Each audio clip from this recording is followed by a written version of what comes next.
Hello everyone, আসসালামু আলাইকুম। সবাই কেমন আছেন? আলহামদুলিল্লাহ, আমরাও ভালো আছি। আমার ভিডিওটা যেখান থেকে দেখছেন, আশা করছি আপনারা অনেক বেশি ভালো আছেন। ভিডিওটা দেখার শুরুতেই প্লিজ সবাই একটা লাইক কমেন্ট করে ভিডিওটা দেখতে থাকবেন। আশা করব আপনাদের কাছে অনেক বেশি ভালো লাগবে। ভিডিওটা আজকে আমি সকাল থেকেই শুরু করেছি। সকালে ঘুম থেকে তেমন একটা ওঠাই হয় না।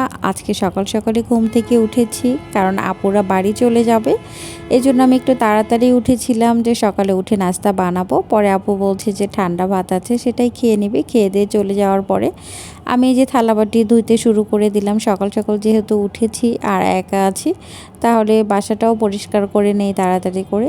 এই জন্য আপুরা চলে যাওয়ার পরে থালাবাটিগুলো সুন্দর করে সব পরিষ্কার করে নিলাম। টেবিল, গ্লাস, মগ সবই সুন্দর করে সব কিছু পরিষ্কার করেছি।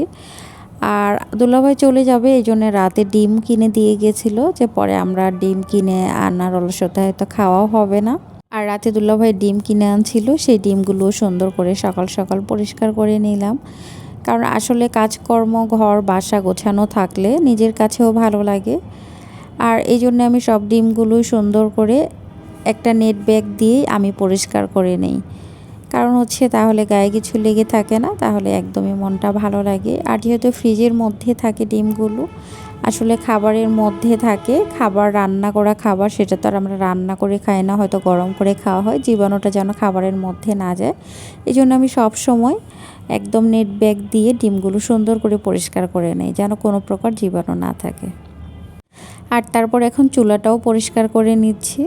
আসলে রান্না পরে করব, তারপর চুলাটা হালকা পাতলা করে পরিষ্কার করে নিলাম, কারণ পুরা বাসাটাই আগে পরিষ্কার করে গুছিয়ে নিব। যদি চুলাটা অপরিষ্কার থাকে রান্নাঘরটা, তাহলে দেখতে কেমন লাগবে। আমি পরে তো রান্না করব, একটা কিছু করব, আপু নাই আজকে, আমি একটা কিছু রান্না করে নিব, কিন্তু তারপরেও আগে পরিষ্কার করে নিলাম। পুরো বাসাটা পরিষ্কার করব। আর রান্নাঘরটা যদি এলোমেলো থাকে কেমন লাগে? আমার কাছে তো একদমই ভালো লাগে না। আমার যদি ঘরটা একটু এলোমেলো থাকে, তারপরেও মনের মধ্যে এতটা খারাপ লাগে না, কিন্তু রান্নাঘরটা যদি এলোমেলো আর চুলার যদি নোংরা দেখি, তাহলে আমার কাছে বেশি খারাপ লাগে। এই জন্য সব কিছুই আমি সুন্দর করে আগে গুছিয়ে নিচ্ছি, তারপরে রুমটা ঝাড়ু দিব, তারপরে আবার মুছিয়েও নিব। কারণ হচ্ছে একা একা আছি তো, এই জন্য ভাবছি। সকাল সকাল উঠেছি, কাজ করতে সমস্যা হবে না। আমি অনেক তাড়াতাড়ি সব কাজ শেষ করেছি, ঘর দুয়ার পরিষ্কার করে। তারপরে শুয়েছিলাম অনেকক্ষণ, তারপরে উঠে কিন্তু রান্না করেছি দুপুরে। আর এদিকে আমি এখন সিঙ্কটাও পরিষ্কার করে নিব। পরে তো আসলে ধোয়া ধাই আবার করব, রান্না করব। তারপর এখন মোটামুটি একটা সুন্দর করে সব পরিষ্কার করে নিচ্ছি। দেখতেও ভালো লাগবে যখন পুরো বাসাটা গোছানো থাকবে। আর রান্নাঘর যদি এসে দেখি যে রান্নাঘরটা অগোছালো, তাহলে কিন্তু দেখতে ভালো লাগবে না। এই জন্যে রান্নাঘরটাও সুন্দর করে আগে গুছিয়ে নিলাম। রান্নাঘরের কাজ সব শেষ করে তারপরে রুমে চলে গেলাম। আসলে রুম আজকে না গুছিয়ে বের হয়ে আসছি। প্রতিদিন আমি সকালে উঠে নিজে ফ্রেশ হয়ে তারপরে বেড ঠিক করে তারপরেই বের হয়ে আসি আমি।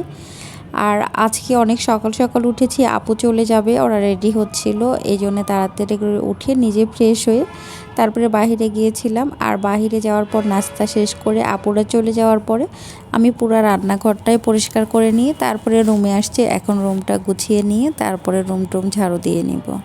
আর শীতকালে যে পরিমাণ বেড অগোছালো থাকে, আমার তো ভালোই লাগে না। মনে হয় গরমকালেই ভালো, বেডের উপরে কোনো কিছু থাকে না। আর বেডে কম্বল কাঁথা দিয়ে তো সারাদিনে বেড এলোমেলো, এটা আমার কাছে ভালো লাগে না। কিন্তু তারপরে যে পরিমাণ শীত পড়ছে, আসলে কম্বল লেপ ছাড়া তো কোনো উপায় নাই, বেডে গেলেই আগে লেপ কম্বলের মধ্যে যেতে হয়। তারপরেও যে পরিমাণ শীত পড়ছিল, তার চেয়ে তো অনেকটাই কমে গেছে। আর আমি এখন রুমটাও ঝাড়ু দিয়ে নিচ্ছি। আজকে যেহেতু আমি একা আছি, আমাকে রান্না, রুম পরিষ্কার সব একাই করতে হবে, আপু নাই। এদিকে মুরগির মাংসটাও ভিজিয়ে দিয়েছিলাম, আগেই দিয়েছিলাম। আর এখন মুরগির মাংসটাও ধুয়ে নিয়েছি, আলু কেটে নিয়েছি কয়েকটা, আর পেঁয়াজও কেটে নিয়েছি। আলু কয়েকটাই দিব, বেশি দিব না, কারণ নতুন আলু বেশি দিলে ভালো লাগে না। আর নতুন আলু আমার কাছে মাংসতে হোক ঝোলের মধ্যে হোক বেশি একটা ভালো লাগছে না, এই জন্য আমি খুবই কম কয়েকটা দিয়েছি। আমি আর আমার ভাগ্নি আছি, দুইজন খাবো, এই জন্য অল্প কয়েকটাই দিয়েছি। আজকে আর কিছু রান্না করব না, সবজি টবজি কিছু করব না, এই জন্যে কয়েকটা আলু দিয়েছি। আমরা দুইজন খাবো। আমার ভাগ্নি তো এখন নেই, ভার্সিটিতে গেছে, আস্তে আস্তে সন্ধ্যা হয়ে যাবে।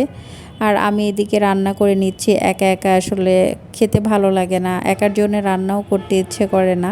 আমার ভাগ্নি আছে, এই জন্যই রান্না করছি। আমি একা থাকলে হয়তো যেটাই হোক একটা খেয়ে থাকতাম। আর এদিকে আমি আলু ভেজে নিচ্ছি। আলুগুলো একটু ভেজে দিব, কারণ নতুন আলু দেওয়ার পর পিছলা পিছলা কেমন যেন হয়ে যায়, আমার কাছে এটা ভালো লাগে না। আর এদিকে আলুগুলোও দিয়ে এখন মাংসটা সুন্দর করে কষিয়ে নিচ্ছি। আমি একটু মাংস বেশি কষাই, এই জন্য আমার মাংসর কালারটা একটু কালচে কালচে হয়, অনেকেরটা হলুদ লাল হয়ে যায়। কিন্তু আমি একটু বেশি কষানোর জন্যে, বেশি ভেজে নেওয়ার জন্যে আসলে মাংসর কালারটা একটু কালচে কালচে হয়ে যায়। কারণ আমার কাছে ওই একদম হলুদ থাকে, এটা আমার কাছে ভালো লাগে না বা অন্যরকম। আর আমি মাংস বেশি কষিয়ে নেই, একটু মাংস বেশি কষিয়ে না নিলে মজা লাগে না। আর আমার ভিডিওটা আপনাদের কাছে কেমন লেগেছে অবশ্যই জানাবেন। সবাই ভালো থাকবেন, সুস্থ থাকবেন। আল্লাহ হাফেজ।